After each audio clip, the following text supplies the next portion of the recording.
Est-ce que c'était pour ça que c'était si difficile avec Marois dans la saison 10 de La Villa des cœurs brisés? Non. Parce que tout de suite, elle le dit, quand il y a une question qui est posée dans le cadre d'un jeu un petit peu, s'il y avait une personne que tu aimerais, qui n'a pas sa place ici, c'est toi qu'elle nomme. Ouais. C'est Cynthia. Ouais. Ça, tu le prends mal? Moi, je le prends très très mal. Parce Pourquoi que déjà, tu le prends si mal? Parce que ça n'avait rien à voir déjà. On t'a pas demandé qu'est-ce que tu n'aimerais pas voir, on t'a dit c'est quoi ton fantasme? Ton fantasme, c'est de me voir partir? Enfin, ça n'a rien à voir. Déjà, premièrement. Deuxièmement, je sens que c'est un pic visé.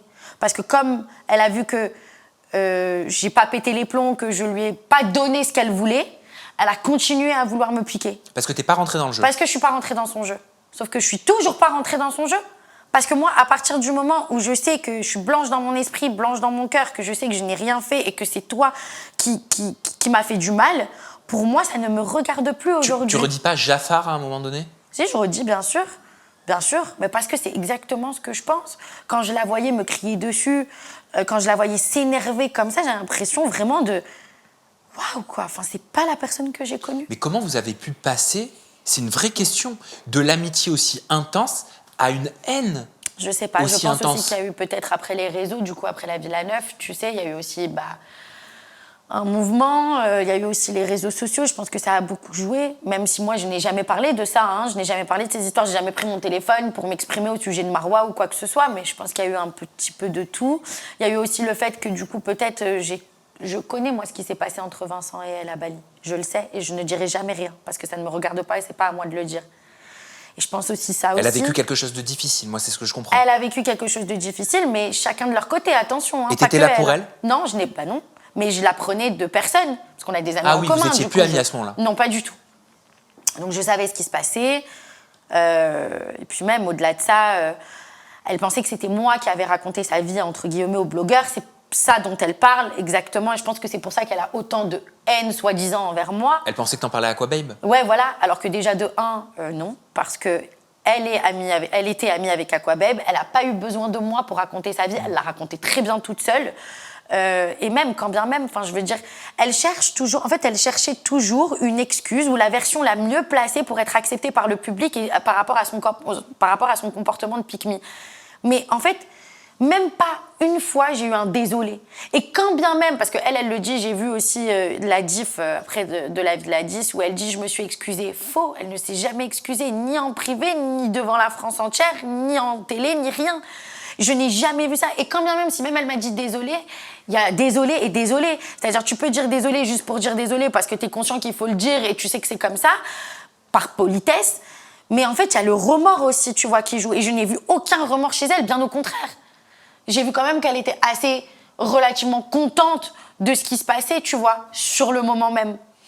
Donc, je sais pas, c'est un mélange de tout. Et puis, j'ai pas compris parce que moi, genre, quand je suis arrivée, en fait, t'es là, tu bombes le torse, t'es là, tu commences à t'énerver contre moi, alors qu'il y a 3 semaines, on s'est vus à Dessa. Il y a 3 semaines, on s'est vus en boîte de nuit à Bali. On a parlé toutes les deux. On n'a pas été d'accord, certes, mais il n'y en a pas une qui a crié plus que l'autre. On s'est exprimé comme des femmes à ce moment-là. Elle te dirait c'est la télé, c'est le jeu de la télé. Ouais, mais non, en fait. T'as le jeu de la télé, t'as la télé, et t'as aussi, pour moi, être bien éduquée. Moi, personnellement, quand je suis arrivée, par exemple, et pourtant, attention, on était en guerre. Quand je suis arrivée, je sais que j'arrive dans une villa où il y a déjà des gens avant moi, où du coup, je viens quand même à la fin. Ben, je me permets de dire bonjour à tout le monde. Tu vois ce que je veux dire? Même si elle et moi, on est en guerre, on a des différends, je suis désolée. Je te dis bonjour parce que je suis bien éduquée. C'est Aquababe qui a révélé qu'elle aurait essayé de te lever la main dessus. Oui. Enfin, il a dit clairement qu'elle t'avait tapé sur le tournage. Non, alors, elle m'a pas tapé, non. Parce que je pense que sinon, elle aurait été virée. Non. C'est la rumeur qu'il y a eu par la suite, que son départ aurait été arrangé comme si elle devait partir, alors qu'en fait, la vérité serait que ce serait parce qu'elle aurait été violente envers toi, ou eu un geste, violent envers toi. Elle a un petit peu débordé. Après, je pense que c'est ses émotions aussi qui ont fait que... Mais débordé comment? Débordé dans ses mots. Dans ses gestes? Mais ses gestes, non, parce qu'il n'y a pas eu il n'y a pas eu de contact physique, donc on ne peut pas dire ça. Il y a eu quelque chose qui a été lancé? Non. Mais tu sais, quand tu t'énerves contre quelqu'un et que tu t'avances, limite front contre front, tu vois ce truc psychologique où tu sais que ça va finir mal, ça. Mais est-ce que c'est pour ça qu'elle a quitté la villa? Je sais pas. Je saurais pas te dire. Je te jure, je sais pas. Je sais pas si ça a été enjolivé. Je sais pas si c'était prévu dès le début. Je sais pas si c'était pas prévu.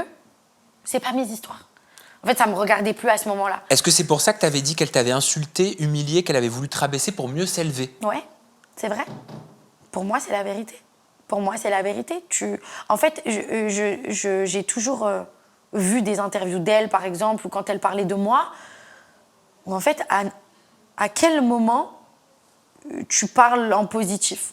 À quel moment tu ne me descends pas? On dirait dans ses propos à elle que du coup, c'est de ma faute. Que tout ce qui est en train d'arriver, c'est de ma faute. Pourquoi c'est ma faute?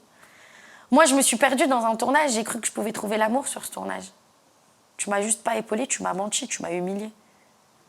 Tu savais plein de choses et tu ne m'as rien dit. Et en plus, tu oses venir dire « Oui, mais du coup, Gabriel, ça faisait 1 an qu'on était tous les jours ensemble. » Et alors? On se connaît depuis 3 ans. On est partis en vacances ensemble. Je connais ta mère, tu connais ma mère, je connais ton père, je connais ta famille. Je dormais chez toi. Giovanni, tu le connaissais depuis combien de temps? Oh, ça fait 6 ans que je connais Giovanni. Parce que pour le coup, vous partagez, vous êtes un binôme dans la bataille, la malédiction de Lille. Ouais. Ça fait 6 ans? Ouais. Vous êtes connus comment? En fait, on s'est connus par advertence parce que du coup, ma meilleure amie sortait avec son frère. Ok. Donc du coup, on s'est connus comme ça. Non, je dis n'importe quoi, pardon. On s'est connus sur les réseaux d'abord. Et après, en fait, on a compris que du coup, ma meilleure amie sortait avec son frère. Enfin voilà, donc cool. Et puis ensuite, il faut savoir aussi que du coup, je t'ai dit mon ex-fiancé. Et aujourd'hui, est en couple, ça fait du coup 5 ans avec son ex, à Giovanni, avec qui il est resté pendant 6 ans. Oh waouh. Ouais, donc on a appris cette histoire entre-temps. Et parce que, alors, toujours si j'écoute Aquababe, il s'est passé quelque chose entre vous l'été qui précédait la bataille. Vous avez flirtouillé pendant l'été. Avec Giovanni. Alors, avec Giovanni, il faut savoir que la villa, du coup, s'est terminée en mai, je crois, ou avril. Ok. On est resté à Bali. Enfin, moi, je vivais à Bali. Et lui est resté pendant 2 semaines. Alors oui, effectivement, on a continué à se voir, mais en fait, Giovanni et moi, on a toujours été un petit peu comme ça. Enfin, au début, on a essayé quelque chose de sérieux, il y a longtemps. Du coup, quand je me suis séparée, que lui s'est séparé, ça n'a jamais marché. On s'est rendu compte qu'on n'était pas fait pour être ensemble. Mais on s'appréciait de ouf. On était attirés l'un par l'autre et on se disait, pourquoi pas, tu vois, de temps en temps kiffer et passer juste et vibrer et juste passer de bons moments, tu vois, ensemble. Donc du coup, c'est ce qui s'est passé. Et quand après on a fini la villa, on a continué comme d'hab, quoi. Et après, chacun a fait sa vie. Et moi, j'avais rencontré quelqu'un, quelque chose de très bref. Fréquenter est un grand mot parce que finalement, c'était juste l'été. Donc tu connais quand c'est l'été, tu t'aimes bien profiter, t'aimes bien kiffer. Pas plus ni moins. Et à ce moment-là, Giovanni a eu des propos très négatifs envers moi parce qu'on s'est croisés à Saint-Tropez, à Casa Amor, justement, où il m'a vue avec mon crush de l'été. Et il a eu des propos envers moi très mauvais, du style regarde là, elle a pris 10 kilos, elle est pas belle, je sais pas ce qu'elle fait, elle est là, elle boit. C'est l'été en fait, je kiffe ma vie, quoi. Comme toi, tu es en train de boire et que tu es en train de kiffer ta vie et tu es en train de fréquenter le nombre de femmes que tu veux et je te dis rien. Donc toi, vu que ton ego est surdimensionné et que tu penses que tu es là, tu l'as pas accepté. Donc du coup, il a eu des propos hyper négatifs envers moi. Et avant de rentrer sur le tournage de la bataille, je pense qu'il a voulu réessayer un petit quelque chose avant, mais ça va, je suis pas débile. T'es pas rentré dans le jeu? Je suis pas du tout rentré dans le jeu. Est-ce qu'il a été viré parce qu'il a été violent envers Vivian? Ça, c'est une question sur laquelle je ne répondrai pas. Elle a été claire, ma question. Oui, mais je ne répondrai pas. Parce qu'il y avait déjà eu des histoires entre lui et Vincent Queijo sur la villa, donc ce serait pas la première fois. Non, c'était pas la villa, c'était The Power. Ah, The Power, exact, merci. Je ne répondrai pas. Je sais juste qu'on est parti parce que, voilà, c'est comme ça. Voilà. T'étais un dommage collatéral, peut-être? J'ai été un dommage collatéral, totalement. En gros... Ça, c'est ce que je peux dire, par contre. Disons les choses. Oui. Si t'as quitté la bataille, la malédiction de Lille, c'est pas parce qu'il y avait quelque chose avec toi. C'est pas parce qu'on a été éliminés, en tout cas. Voilà, c'est parce que t'étais lié au destin, quelque part, de Giovanni. Parce que j'étais liée au destin de Giovanni, bien évidemment. Nous sommes un binôme. Et vraisemblablement, si c'est Vivian qui est restée, c'est que ce serait Giovanni qui aurait levé la main sur lui. Je sais pas. Il paraît que d'ailleurs, vous les candidats, vous vous êtes tous insurgés. Hein. C'est-à-dire? Et que c'est grâce à Mélanie Dacruz, en gros, qu'aurait dit, écoutez, il faut qu'il y ait une sanction, il faut qu'il se passe quelque chose. Est-ce que c'est grâce à Mélanie Dacruz qu'il s'est passé quelque chose, qu'il y a quelqu'un qui a été mis de côté? Je pense pas que ce soit grâce... Enfin, c'était peut-être grâce à Mélanie et grâce à Amélie. Je sais pas si on va dire grâce ou pas grâce, parce que de la manière dont ça s'est passé... Voilà, je saurais pas te dire. Franchement, la vérité, j'ai pas envie de rentrer dans ça. C'est pas à moi, en tout cas, de rentrer dans ça. Et moi, juste, la seule chose que je peux te dire, c'est que j'ai été un dommage collatéral. Et c'est vraiment dommage parce que je pense que s'il n'y avait pas eu toutes ces histoires, sans prétention aucune... On aurait gagné. On aurait gagné. Je la voyais venir, celle-là. Ouais. Bah, écoute, c'est la vérité. D'où le fait que j'étais un petit peu dégoûtée, voire beaucoup. Tiens, ton avis m'intéresse sur Romy et Ahmed, qui avait qui avait fait Secret Story. Oui. C'est Fred qui dit que Romy, elle se prend pour une star, elle se prend pour une diva, qu'elle est hautaine. Est-ce que c'est vrai? Chacun son comportement. Tu sais, je vais te dire un truc. Sur cette bataille, on s'est retrouvés dans nos retranchements. Vraiment. Déjà, on le dit, hein, quand on part en tournage, les sentiments sont décuplés. Ça, tout le monde le sait. D'où le fait que des fois, on a des réactions disproportionnées. Okay, mais là, en survie, tu ne manges pas. Tu n'as pas de confort. Tu es au bout de ta vie. Oui, mais est-ce qu'elle a raison, Fred? Est-ce que toi, tu la considères hautaine, Romy? Je la considère pas hautaine, mais un petit peu capricieuse. Mais après, voilà, comme tout le monde, on est tous capricieux, chacun à son niveau, bien évidemment. Mais elle, je pense que elle était dans ses retranchements, elle s'est jamais retrouvée dans ce genre de situation. Donc je pense que quand tu te retrouves jamais dans ce genre de situation et que là tu le vis en plus en tournage, c'est compliqué. Enfin, faut dire ce qui est, tu vois. Et Ahmed aussi, certains disaient qu'il était un peu hautain. Non, je suis pas d'accord. Moi, Ahmed, franchement, c'est une personne que j'ai appréciée humainement sur le tournage. Ouais. Tu Vraiment. t'es bien entendu avec lui? Je me suis bien entendue avec lui. C'est un ami aujourd'hui? Non, pas forcément. C'est un collègue de travail, mais c'est quelqu'un, je sais que demain, si je le vois, je vais grave rigoler avec lui, quoi. Tu vois, c'est vraiment le mec... en vrai, il sait ce qu'il fait, il sait où il va, il est intelligent, il est pas bête. Puis c'est un bon ami. Et alors, pour le coup, je te le dis, hein, je suis honnête. Hein, ouais. Quand j'ai appris pour Vivian et toi, j'y croyais pas. Vivian et Cynthia, c'est juste pas possible. Déjà, faut savoir, premièrement, et ça, je tiens à le dire, je vois beaucoup de commentaires du style « Cynthia, chaque aventure, un mec ». Non, c'est pas vrai. Déjà, de un. De deux, j'ai jamais fait une histoire en dehors d'une aventure, ok? Ça, c'est vrai. Déjà. Deuxièmement, quand je suis arrivée justement sur la bataille, avant même d'arriver sur la bataille, j'en parlais avec Giovanni, je lui disais, je me suis mise en couple avec Gabriel dans la vie de la Neuf, j'ai vécu un traumatisme de ouf après. Ensuite, il y a eu lui, mais lui, on se considère pas comme couple, on se considérait comme amant, tu vois. Mais bon, les gens peuvent penser qu'on était en couple du coup.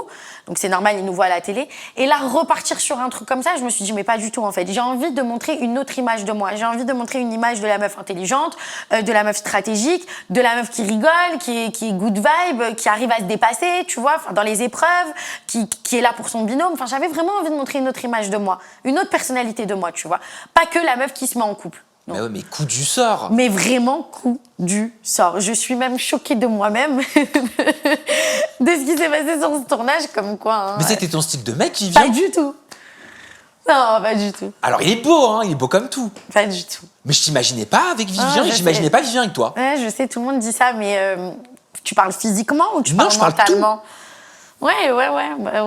Même moi. T'es amoureuse? Ça va. J'ai des sentiments, mais tranquille. Des sentiments qui naissent? Ouais. Un petit peu. Ouais. Lui, il est un peu plus affirmé dans ses sentiments que toi? Je pense qu'on est sur la même longueur d'onde, en tout cas. T'as appelé Beverly pour demander des conseils? Non, mais je l'ai plusieurs fois eu au téléphone, vu qu'ils sont meilleurs amis aujourd'hui et tout. Et Beverly, c'est... Voilà, après, elle m'a parlé un petit peu de Vivian, elle m'a dit un petit peu comment elle était. Après, il faut savoir que tout le monde dit, oui, mais attends, elle s'est mise avec Vivian, c'est pas possible, nanani, nanana. Il faut savoir que moi, quand Vivian, je pense, était à l'écran, donc il y a longtemps, j'habitais au Liban. Je ne regardais pas la télé-réalité. C'est-à-dire que moi, les candidats d'aujourd'hui que je vois et que ça fait des années qui sont dans le métier, ben, je les connais pas. Et parce qu'on peut lire sur les réseaux le pire couple. Cynthia avec Vivian, ça me dégoûte. Osez me dire qu'elle se tape pas ce mec uniquement pour la télé. À chaque aventure, un nouveau mec. Bon, ça, t'as déjà répondu. Non, Cynthia, s'il te plaît, ne te mets pas avec lui. Vous les voyez, ces commentaires? Ouais. Vous en dites quoi? Moi, ça me fait de la peine. Quand vous en parlez tous les deux? Ça me fait de la peine pour lui. Ah, il le prend mal? Parce qu'en fait, non, c'est pas qu'il le prend mal, mais en fait, il se dit pourquoi moi, j'ai pas le droit de fréquenter une fille comme toi. En fait, ça veut dire quoi? Il a pris la parole, hein, Vivien. Il a dit « Apparemment, je serai en couple avec une femme trop belle pour moi. Je me trouve très bien physiquement, merci pour moi, mais surtout, le vrai charme, ce n'est pas une question de beauté, c'est une question d'énergie, parce qu'entre quelqu'un de juste beau, mais vide à l'intérieur... » Ouais, parce qu'il fait référence à Giovanni, là. Ah ben j'ai compris. Ouais.